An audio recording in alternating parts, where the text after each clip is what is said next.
আজ রান্না করছি ভোলা মাছের ঝাল। ভোলা মাছের ঝাল রান্নার জন্য আমি দুটি ভোলা মাছ নিয়েছি।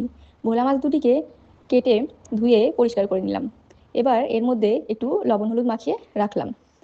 তারপর কড়াইতে আমি তেল গরম করে মাছগুলিকে একে একে লাল লাল করে ভেজে তুললাম। এবার মাছ ভাজার পর যে তেল পড়ে থাকছে তার মধ্যেই আমি দেবো একটু সর্ষে আর জিরে আর কয়েকটা কাঁচা লঙ্কা পেস্ট করে। তারপর মশলাটাকে একটু নেড়ে চেড়ে দিয়ে দেবো স্বাদ মতন একটু লবণ আর স্বাদ মতন হলুদ। একটু টমেটো পেস্ট করে দিলে ভালো হতো। আমার কাছে এই মুহূর্তে টমেটো নেই, তো আমি টমেটো ছাড়াই রান্না করে দেখাচ্ছি। আপনারা টমেটো দিয়েও রান্না করে দেখতে পারেন। তারপর মশলাটাকে একটু কষিয়ে নিয়ে আমি দিয়ে দেবো পরিমাণ মতন জল, দিয়ে ঝোলটাকে একটু ফুটিয়ে নিচ্ছি। এরপর আমি মাছগুলোকে দিয়ে দেবো আর মাছ দিয়ে ঝোলটাকে আর একটু ফুটাবো।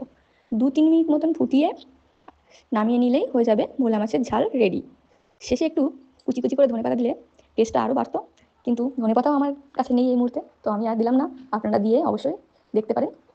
আর বাড়িতে ভোলা মাছের ঝাল এভাবেও রান্না করে খেতে পারেন, টমেটো বা ধনেপাতা ছাড়া।